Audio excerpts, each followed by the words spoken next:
Hey YouTube, I wanted to show you guys my latest watch purchase and maybe talk a little bit about this piece.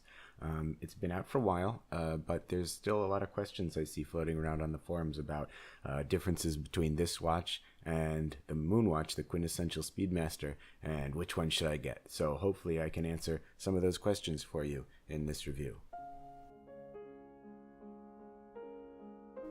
The watch we're looking at today is the Omega Speedmaster Numbered Edition.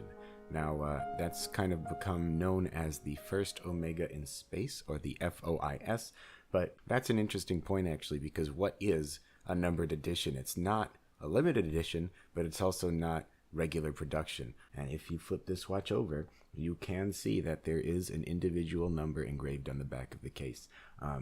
How many of these have been made is anybody's guess. The highest number that I've seen, either on this watch or any of the watches on forums, are around the 6,000 mark. Now, what makes it not a limited edition is that Omega hasn't come out and said, we will stop after this many watches. You know, the CK2998, they're making exactly 2,998 of those, period. Okay, this watch has been in production since 2012, and they have not said that when it will be discontinued or how many pieces they plan to make before that becomes the case. That is pretty much the only difference between this watch and the regular Moonwatch, which of course has no limit to production and has been in continuous production, arguably since 1957. Beyond the difference between a numbered edition and a regular production watch, I just want to kind of talk about the differences between the FOIS and the regular Moonwatch and why I really like this watch. I think it's really fantastic. I have owned a Moonwatch. In fact, I traded it away for this one. And I do not regret that whatsoever. So I thought I might point out the differences between the two and sort of recommend why you might want one or over the other. I don't think this watch is downright better than the Moonwatch. I think you have to ask yourself, what are you looking for, and answer the question yourself to decide which reference would really be the right pick for you.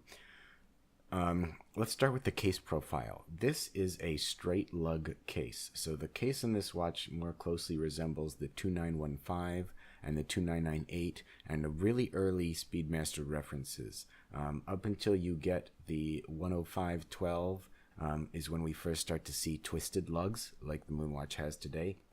And it's really just an aesthetic difference, you know, which do you like the look of better? I really like how this kind of profiles the case, and I appreciate the fact that it does not have crown guards. The first Speedmasters did not have those chunky pieces of metal surrounding the crown. Now, yes, they serve to protect your crown, but to be quite honest, I don't really love the way they look. And functionally, you know, I'm not abusing my watches. I'm not doing a spacewalk, so it's not a vital thing that my watch needs to have. That's number one. So number two is the dial. Now this is one of the top reasons I like the FOIS better than the Moonwatch. And when I had the Moonwatch, it is, don't get me wrong, a fantastic watch. Love it. It is one of the most versatile watches I've ever owned. I mean, you can put it on a strap, you can put it on a bracelet, you can dress it up, you can dress it down. I felt as comfortable with that watch on wearing jeans as I did, you know, dressed up to go to work. It was a fantastic piece. This watch comes across as a little bit dressier. Now, you can dress it up really well, and you can dress it down a little bit, but it's going to come across as a little more fancy than the Moonwatch for several reasons, and the first of which is the dial. The Moonwatch has a matte finish dial. Now that means that it will reflect as little light as possible. These dials are gloss finished. They are not a super high gloss. You're not going to get glare, but you can definitely tell the difference looking at the watch that it has a glossier paint than the Moonwatch, okay? And that's just the paint coating. The next biggest difference is the contour of the dial. So what I mean when I say the contour is that early Speedmasters had a stepped dial. Actually, I think they had the stepped dial until either 71 or 74. I'm not entirely sure. But they had a dial that actually had part of it cut away around the loom and the minutes track around the outside. It actually was lower than the rest of the dial. You could see this step on the dial.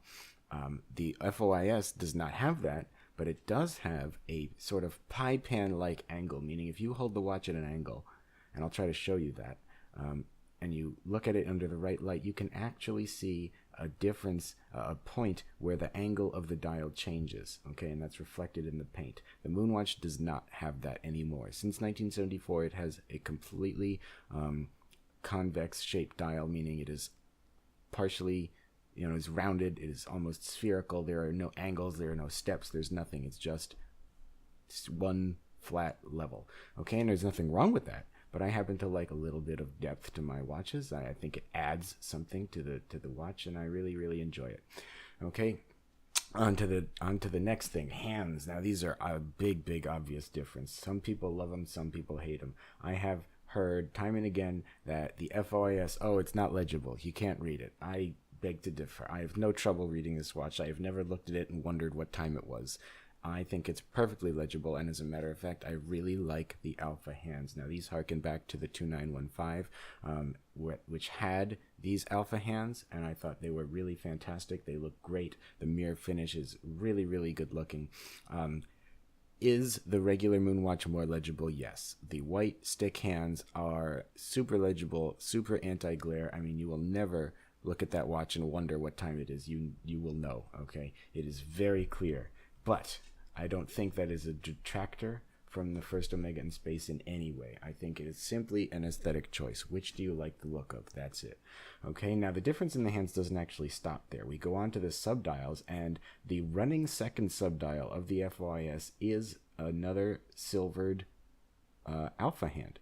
The other two are the regular stick hands, the baton hands that the other subdials and all the Moonwatches have, but the running seconds hand is not. Now, there's a couple guesses as to why Omega did that. No one really knows. I think it looks great, and I appreciate the fact that all of the time-telling hands, meaning the hours and minutes and the running seconds, are alpha hands, whereas all the chrono hands are baton hands. I think that's really nice and sort of helps the utility of the watch, in my opinion.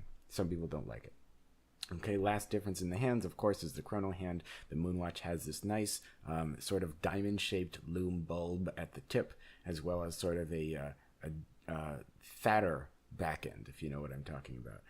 The FOIS here is just a stick. There is no lume on the chrono second hand. I think it's nice and subtle. I really like it.